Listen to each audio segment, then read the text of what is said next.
My name is John Blackwood, and I'm a software engineer. 3 years ago, I bought a beautiful property in a quiet, suburban neighborhood. The house itself was lovely, but the real selling point was the backyard, a sprawling green space with a large, crystal-clear pool. After years of apartment living, I envisioned myself spending countless summer days lounging by the water, grilling with friends, and just enjoying the peace and quiet. What I didn't envision was Karen Jarvis, my neighbor from hell, turning my private oasis into her personal public swimming pool.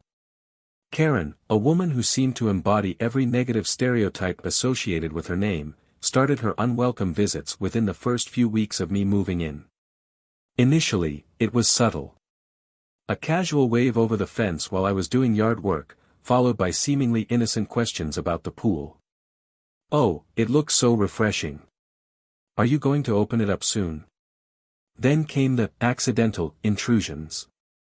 I'd be inside, working, only to glance out the window and see Karen, in her full floral bathing suit, casually doing laps in my pool. At first, I tried to be polite.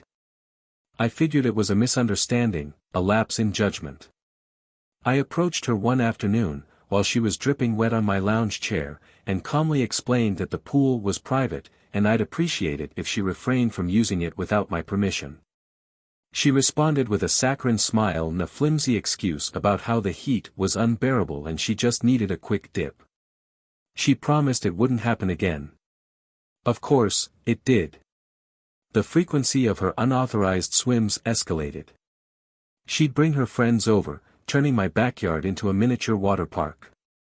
I found empty beer cans floating in the pool, discarded towels strewn across my patio furniture, and once, even a pair of her granddaughters' discarded floaties bobbing in the shallow end. My patience was wearing thin. I started locking the gate to the backyard, but that didn't deter her. She'd either climb over it, or, on one memorable occasion, simply unlock it with a hairpin.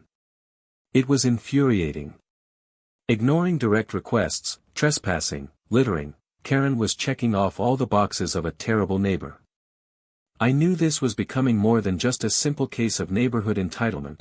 There was an underlying current of disrespect, a sense that she felt entitled to my property, perhaps emboldened by the fact that I was the only black man on the block. After months of polite requests and increasingly frustrated confrontations, I realized that reasoning with Karen was a lost cause. She simply didn't respect my boundaries, my property, or me. I needed to take more drastic action. I decided to build a fence.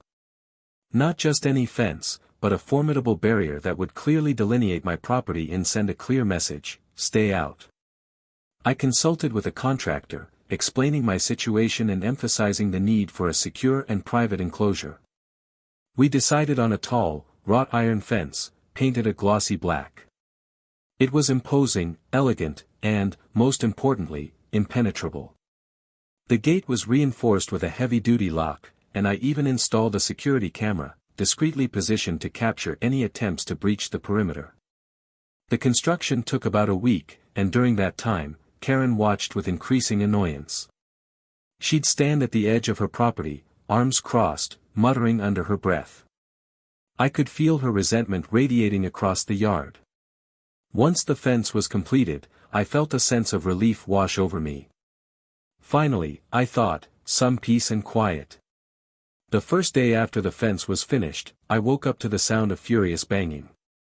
I looked out the window to see Karen, her face red with rage, pounding on the gate with her fists.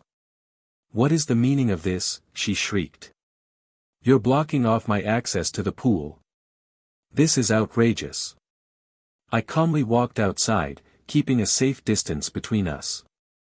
"Karen," I said, "this is my property. I've repeatedly asked you to respect my privacy. The fence is there to ensure that you do." Her response was instant and venomous. "You think you can just shut me out like that? You people always think you're so entitled. Building this big black wall. It's racist. You're doing this because I'm white." The words hung in the air, heavy with prejudice. I was stunned, not by the accusation itself, but by the blatant display of her true feelings. I knew she didn't respect me, but to hear the racist slurs spew from her mouth was still jarring. I took a deep breath, trying to remain calm. "Karen," I said, "this has nothing to do with race. It has everything to do with you trespassing on my property and disregarding my requests. Now, please leave." She refused to back down. She continued her tirade, hurling insults and accusations, drawing the attention of other neighbors. Finally, in a fit of rage, she pulled out her phone and shouted, "I'm calling 911. This black man is discriminating against me." Watching Karen dial 911, fueled by her own sense of entitlement and prejudice, was almost surreal. She ranted into the phone, exaggerating the situation and painting herself as the victim of a racially motivated attack. I stood there, seething, but determined to remain calm. I knew that engaging with her would only escalate the situation and potentially play into her narrative. As she spoke to the dispatcher, I started to think. My initial reaction was anger, a burning desire to defend myself against her baseless accusations. But then, a different kind of thought began to form in my mind, an idea that sparked from the depths of my frustration. If Karen wanted to play dirty, I decided, I could play dirty too. But I wouldn't stoop to her level of racism and bigotry. Instead, I would use her own actions, her own words, against her. The seed of a plan began to take root. It was risky, potentially complicated, but it had the potential to not only resolve the immediate conflict but also to hold Karen accountable for her behavior. I realized that simply calling the police on her for trespassing wouldn't be enough. She'd likely get a slap on the wrist, and the cycle of harassment would continue. I needed something more, something that would have lasting consequences. While Karen was still on the phone, I calmly walked back into my house, retrieved my phone, and started recording the incident. I made sure to capture her every word, her every action, the blatant lies she was telling the 911 dispatcher. I knew that this recording could be crucial evidence later on. I also started to subtly prepare the ground for my plan. I knew that Karen's sense of entitlement stemmed from a deep-seated belief that she was somehow superior, that she was entitled to things that weren't hers. I decided to exploit that weakness. I would let her think she was winning, that she was getting away with her behavior, while I was secretly gathering evidence and building a case against her. The key was patience and meticulous planning. I had to make sure every detail was perfect, every angle covered. I wouldn't let her see my true intentions. I would play the part of the aggrieved neighbor, the victim of her relentless harassment, while I was meticulously crafting a plan to turn the tables on her. The injustice fueled me, and I was determined to see this through to the end. The police arrived, and as I expected, Karen put on a masterful performance. Tears welled in her eyes as she recounted her version of the events, painting me as a hostile, aggressive neighbor who had unjustly erected a racist barrier between our properties. The officers, visibly uncomfortable, turned to me for my side of the story. I calmly explained the history of Karen's trespassing, my repeated requests for her to respect my privacy, and her subsequent escalation to racist insults and false accusations. I showed them the security camera footage of her climbing over the previous gate and the recording I had made of her 911 call. The officers listened intently, their expressions shifting as they realized the true nature of the situation. They spoke to Karen, advising her to stay off my property and warning her about the consequences of making false police reports. Although they didn't explicitly apologize, I could sense their disapproval of her behavior. After the police left, Karen glared at me, a mix of anger and resentment in her eyes. "This isn't over," she hissed. "You'll regret this." I simply smiled and walked back into my house, closing the door behind me.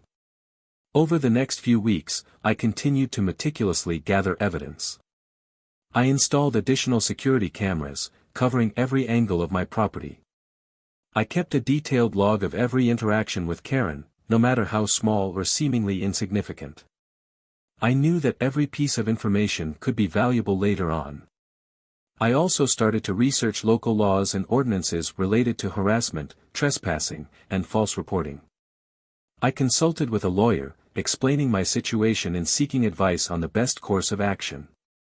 He confirmed that Karen's behavior constituted a clear pattern of harassment and that I had a strong case against her. Meanwhile, I continued to play the part of the aggrieved neighbor. I avoided any direct confrontation with Karen, but I made sure to be visible and polite whenever we crossed paths. I wanted her to think that she was intimidating me, that she was winning. This was crucial to my plan. I needed her to feel emboldened, to continue her behavior, to dig her own grave even deeper. I knew that patience was key. I had to resist the urge to confront her, to lash out in anger. Instead, I focused on my long-term goal, to hold her accountable for her actions and to reclaim my peace of mind. I knew it would take time, but I was determined to see it through to the end. Weeks turned into months, and Karen's harassment, though less frequent, continued. It was now subtle, but undeniable. A strategically placed piece of trash on my lawn, a hose left running near my garden, whispers and pointed looks when I was outside. It was clear she was trying to provoke me, to wear me down. But I refused to give her the satisfaction. I decided it was time to move forward with the next phase of my plan. I started spreading a rumor, subtly, through the neighborhood grapevine. I mentioned to a few friendly neighbors that I was considering selling my house and moving back to the city. I made it clear that Karen's behavior was a major contributing factor to my decision. The rumor spread like wildfire. Soon, everyone on the block knew that I was thinking of leaving. Karen, of course, was thrilled. She likely saw it as a victory, a sign that she had finally driven me out. This was exactly what I wanted. I wanted her to feel confident, to feel like she was in control. Then came the key element of my plan. I made a show of packing up some of my belongings, carefully placing boxes near the front door. I even put a "for sale" sign in my yard, although I had no intention of actually selling my house. I knew that Karen was watching my every move, and I wanted to give her the impression that I was on the verge of leaving. One evening, as I was packing boxes, I intentionally left the gate to my backyard slightly ajar.